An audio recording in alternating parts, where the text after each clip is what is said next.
gentlemen, make some noise for Robin Banks.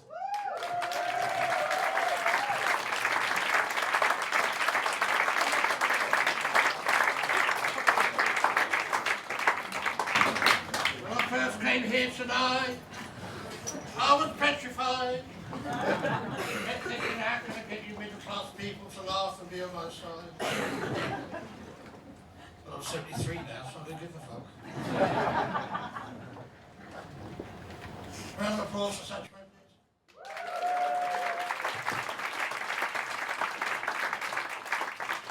It's very important to have a genial host to keep things like a laugh and prepare you and all that. With a lovely smile like he's got, because a lot of people don't appreciate what it's like for you as an audience. When you sit there and you're relaxed, and then the lights go down, and the spot comes up, and you start shitting yourself thinking, oh my God, comedian's coming on in a minute. Hope he likes us.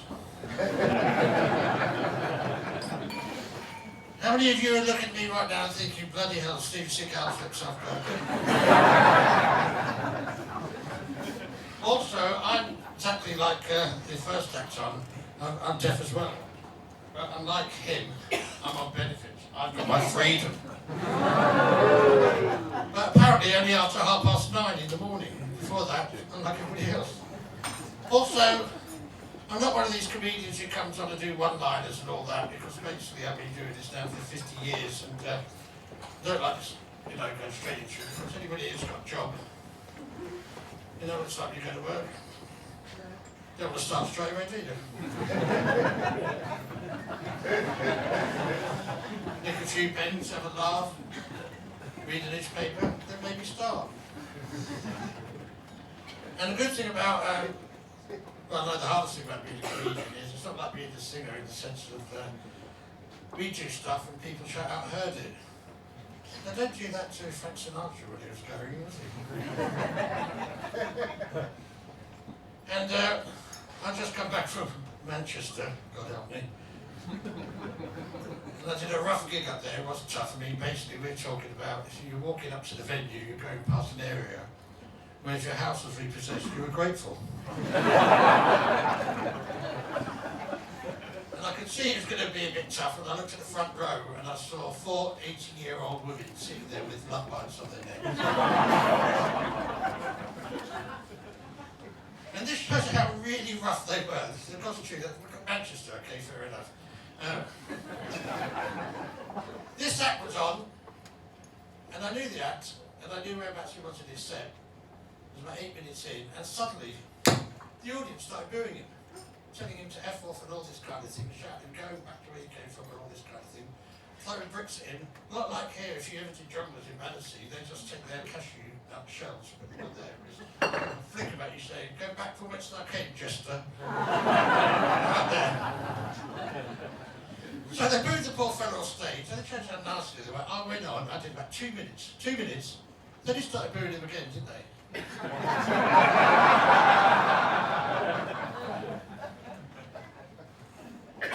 it didn't really help because we had to compare there, who was a bit in the Bernard Manning mode, and it's exactly how he put me on.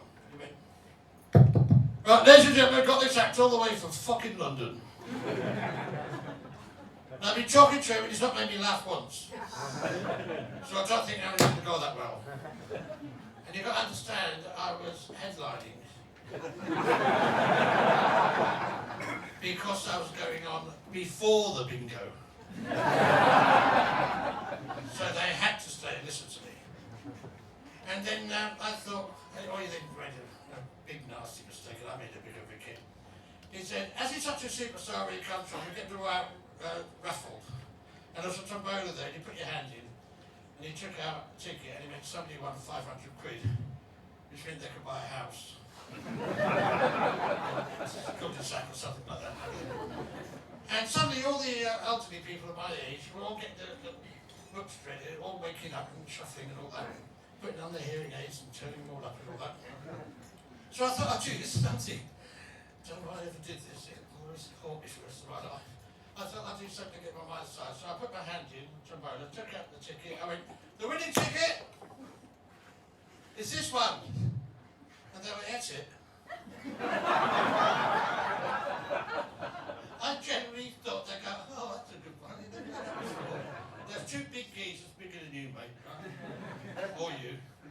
sitting in the front together.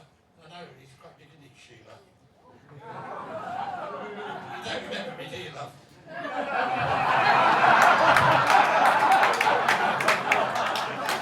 I'll let you think about it for a while. Something to do with school and the bike shed. And me being a trainee teacher at the time.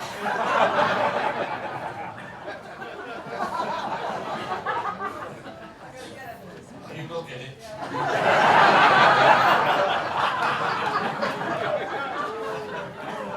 And anyway, as I left, this old age pensioner was kicking me with a walking stick and said, "It's last bus because of you.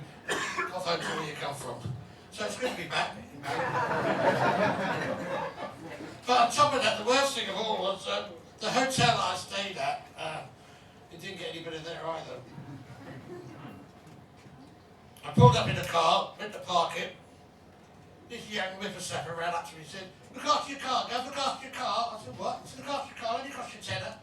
I went, "It's all right, I've got a dog in there." He said, "Going to put it out fars, is he?" I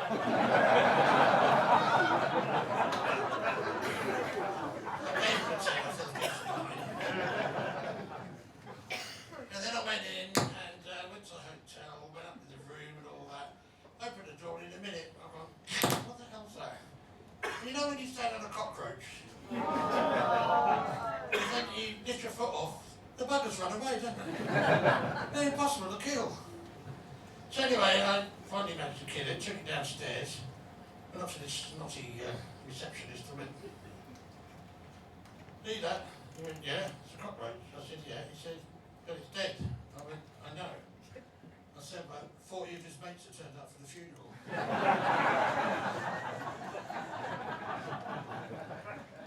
He goes, "I suppose you're looking for an alternative room now, are you, sir?" And I went, "Yeah, of course." He went, "Well, we have one with a shower and one with a bath." I said, "What's the difference?" He says, "One sits in the bath." So anyway, I phoned the ambulance for him.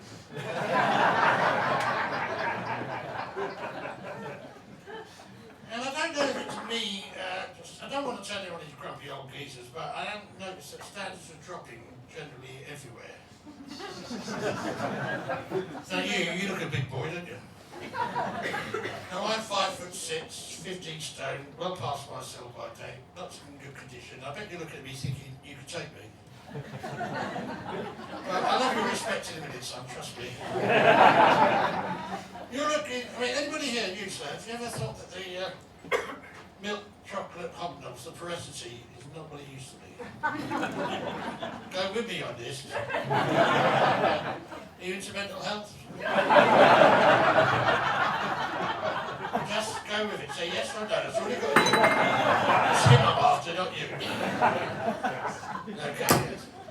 No, you see, because when I'm Robin Banks is my name now. I used to call myself Robin Post Office, but I can't. They're closing down fucking everywhere. Well, basically, when I was in the area, I live in Clapham now, and I'm not talking about Clapham Common, Clapham South, and Clapham North, on the way to the city. Okay. And basically, I used to have a hard reputation around here, as is where you'll start shitting yourself in a minute, mate. I was the only geezer in South London, right, could take a milk chocolate hobnob and dunk it 3 times in a cup of hot tea and let the fucker break it off.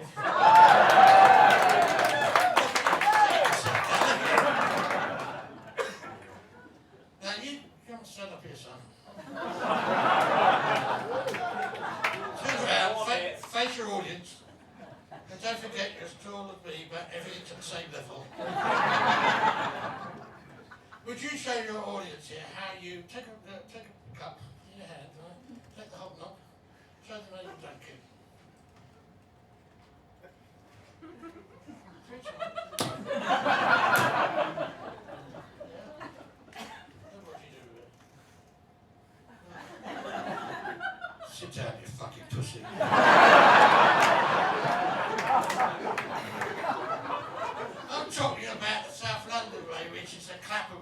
She's right. Chocolate biscuit. Tea. Biscuit. Tea. Don't. Up. Level. See that? In here. In. Up. Level. Back in. Up. Level again. Now you go for the third duck, right? This is fucking serious. My reputation is based on this one. Stop at the end, right? Go for the third duck, right? At this point you've got to hold your nerve because the chocolate's starting to melt now. And then you don't do what you did. See, okay, you bring the biscuit to your mouth. Now you don't know what it's like, and I'm giving you a little tip for the future, for those of you when you get to my age. When you've got a reputation, it's hard when you get old, because the other day, and don't do this, I bought some Hold-Nos from Tesco's. Remember that? Sainsbury's in future, right? And I went to dunk it, and before the biscuit even touched the liquid, it broke off. Yeah, you may well go, because just imagine if some other villains had been in there and seen that happen. The word would have gone round the manor straight away, Robin's lost his touch, you can't do the fucking biscuits anymore. And then they move in and take over the whole packet. That's getting tough. Like the other week, when you get old, you become invisible. People don't notice you. Unless, like me last week, I got lost trying to walk into the Ministry of Sound. It's fucking noisy in there. I was dancing in the car park for half an hour before I realised I wasn't even in the bloody club. And then you get these smart house doormen standing there. They wait for you to come right up close to you, and then they go, "We're not letting paedophiles in tonight, sir." And I thought, maybe you. So as I walked away, I thought, I'd have you. And as I walked away, I got about 50 yards away because I'm not stupid. I went, "Oh, you?" You went, "Yeah." I said, "Cherry you?" He said, "Yeah." I said, "You're not coming out." He could get his head around that. He couldn't add that up if you get what I mean.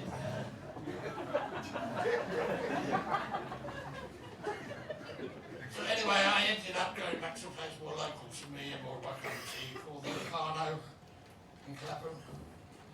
And I was in there about, it's really good how judgmental people are. I was in there about 3 minutes, and this young girl, well, she's a right little dolly girl, very young, about 52, right? Hey, Sheila.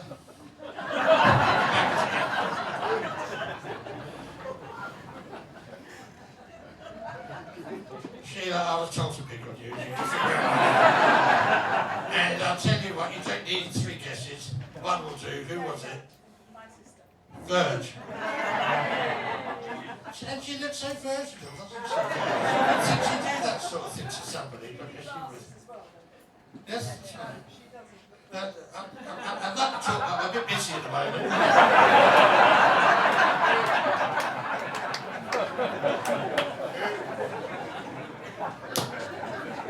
Anyway, to cut a long story short, I ended up with this 52-year-old back at her place, and we started to indulge, and then she said to me, "Have you got any prophylactics on you?" I went, "Well, no, I didn't think I'd meet anybody short-sighted tonight." She said, "No, we can't indulge." I said, "Why not?" She says, "Well, what if we mix blood?" And I thought, there's some sort of voodoo ritual you guys can do before you start getting down to it. Then she said, "No, I mean, what have you got a cut on your penis?" And I went, "Good point." And I sat there thinking to myself, when's the last time I cut my penis?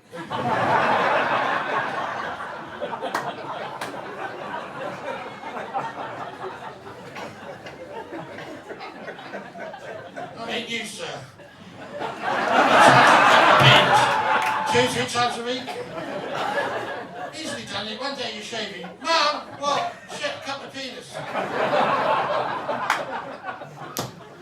So mirrors on the wall, mirrors on the ceiling. She told me to bring a bottle, so I brought a bottle of Indolene. I thought, fuck it. But I forgot about the mirror on the ceiling. I woke up the next morning and got the fight of my life. I thought a naked skydiver was coming down the top.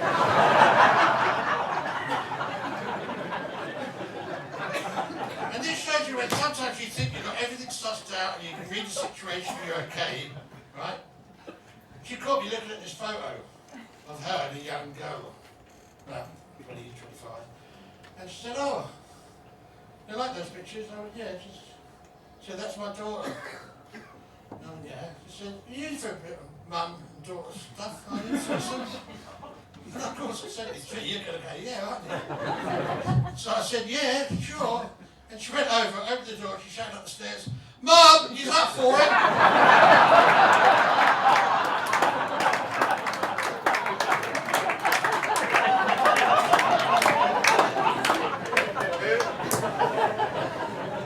Now, you've got a lovely comparing structure with a lovely smile and that, but the idea of comedy, you're supposed to just banter with people and ask questions. I don't really do that, because I'm not that fucking interested in you. I can see the light at the end of the tunnel. I don't want to hear you, sir, about your dreams and ambitions of owning a house, because you're not.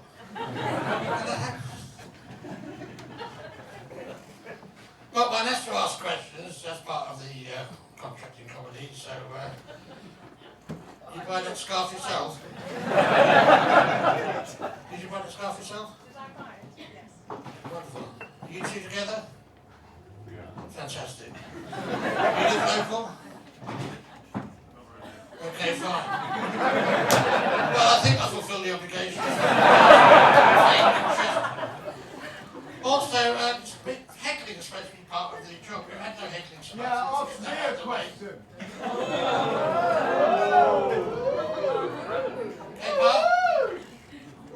What did he say? I said ask me a question. Yeah, for the heckling. No, so it's going to be reversal. What I'm going to do is I'm going to say, for example, you're being shit, right? I was going to reverse it. I was going to do the heckling, but I'm glad you came, though. I wish your father hadn't.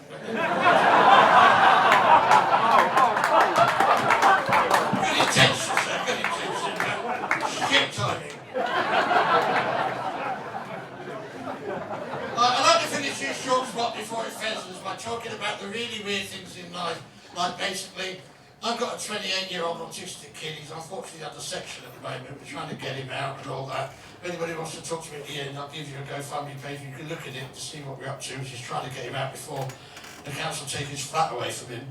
But I went to see him the other day, and I walked in, and this guy, obviously a new patient, fishing in a rose bed.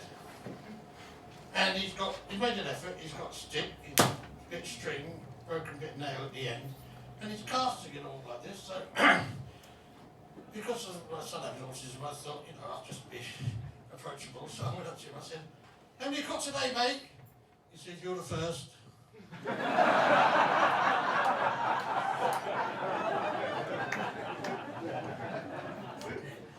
And it's one of these bizarre situations where things you think won't work in your favour can.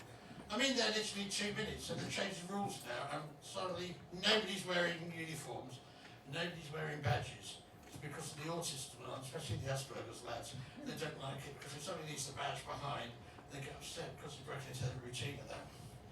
So I'm in there literally 3 minutes, and it shows how judgmental people can be, and you can't tell the difference without the badges there between the patients and the bloody psychiatrist. I'm in there literally 2 minutes since the belly broke out, and they're all running around everywhere, and this geezer comes up to me and says, "Right, you, go to your room now." Unfortunately, it was Sunday, and at 10 to 1, and we do a lovely roast dinner at 1 o'clock in your own individual rooms. So while my son was doing a runner, which I saw him doing, I went into his room, met his dinner, came out, gave him somebody else's, and the same geezer in the other room was going around saying, "Somebody's got my bloody dinner now."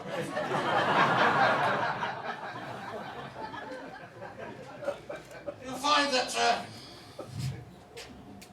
sometimes you're on the phone to somebody and you basically can't think of anything else to say. So like my mother years ago, she used to say, "Hello Robin, how are you? How's the poor children? How's the poor wife? And this will be on Christmas Day." And you start to get depressed. Then she'll tell you what you knew she was going to say, something along the lines of, "Do you remember Mrs. Creasy?" "Yes, I know what's coming, because when I left home 30 years ago, Mrs. Creasy was 101. So she then goes, Well, she died on Christmas Eve. Isn't it a pity that you could have lasted a bit longer? And you start thinking, oh, Mum, it's time to go. The turkey's getting cold. But you don't just go. Anyway, and she's off another tangent. And that anyway means you can't think of anything else to say. So remember that next time, okay? Because